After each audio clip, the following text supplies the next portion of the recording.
I'm Adam Donovan, and this is Cinema Time Machine.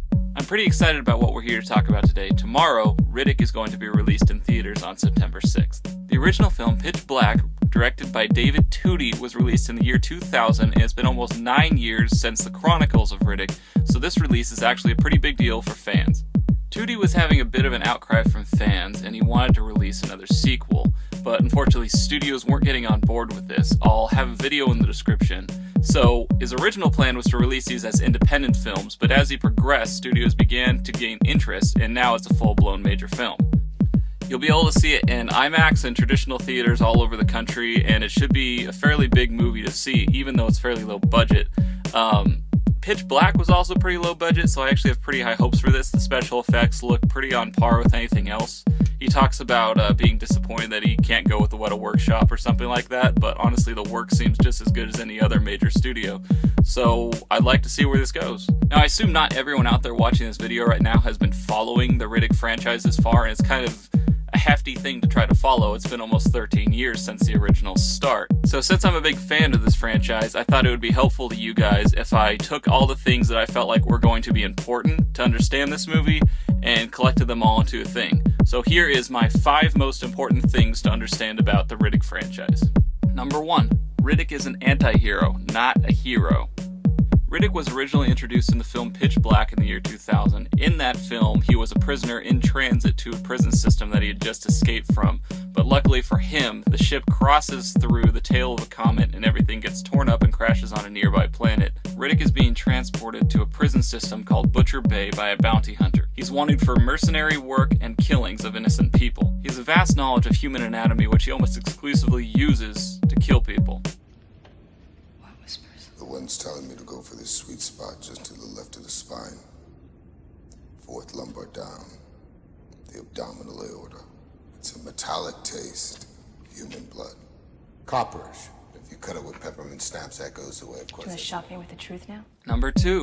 Riddick can see in the dark. Riddick's ability to see in the dark is basically his superpower and what makes him who he is. Riddick wasn't born with this ability, and if you were to ask him how he got it, he would tell you this. Where the hell can I get eyes like that? Gotta kill a few people. Okay, I can do it. Then you gotta get sent to a slam where they tell you you'll never see daylight again. You dig up a doctor, and you pay him 20 menthol cools to do a surgical shine job on your eyeballs. So you can see who's sneaking up on you in the dark? Exactly. But in actual canon to the story, this is not actually how it happened. This is how it was actually explained in the video game. You must feel your way through the dark, Riddick.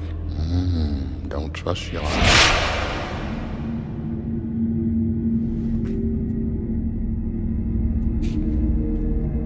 He speaks one thing that is true, Riddick. Do not trust all that you see. At least not yet.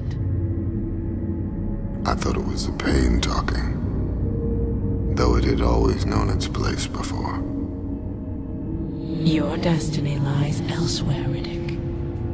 So I'm going to give you a gift. Yes, you have been blind for far too long. But your world is about to get more colorful.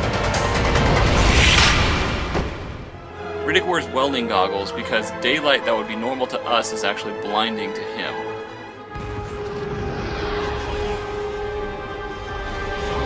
When Jack grows up, she goes searching for the same ability in the same way, but she isn't able to find it, illustrated by this clip here. How do I get eyes like that? You gotta kill a few people. Did that. Did a lot of that. And then you gotta get sent to a slam. One where they tell you you'll never see daylight again? Only there wasn't any doctor here who could shine my eyes, not even for 20 menthol cools. Was there anything you said that was true? Furians are the race that Riddick hails from. Oh, did I forget to mention? Riddick's not human. Number 3. Riddick's not human. Or at least not like the way we think of it. Riddick is not from Earth, and in fact, Earth is not ever mentioned within the Riddick universe. Riddick's universe is more fantasy-based than it is science fiction-based, so whether or not Earth is out there or not is not really a concern for any of the characters. Riddick is from a planet called Fura, and which gives him a lot of his abilities, like, say, his eyeshine, for example, or an ability that rarely comes up in the films, but is called the Wrath of the Furans. The Furans were killed off by the Necromongers because they believed that the Furans were once again to stop them. And honestly, Riddick's not the only one with special abilities in the universe either. No, we can't fly, but we glide very well. Number 4. Riddick is a master of escape. Like I said before, in Pitch Black, Riddick was in transit to a prison, but this was only after already escaping this prison the first time. The prison was named Butcher Bay, and the story of this is outlined in an Xbox game, Riddick Escape from Butcher Bay. When the ship crashes on the planet, he escapes, but later the bounty hunter catches him again, but then he escapes again, and then they have to tie him up because he's causing havoc for the rest of the crew.